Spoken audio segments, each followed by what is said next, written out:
Meantime, a Jacksboro Middle School student has been taken into custody after he showed a gun to several other students at the school.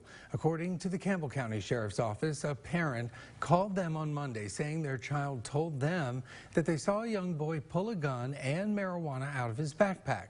Officers were sent to the boy's home. We're told his father was very cooperative and the boy showed officers his backpack. A bag of marijuana was found and the boy admitted that he threw the gun in a trash can outside of the home. The student was taken into custody and transported to the Scott County Juvenile Detention Facility.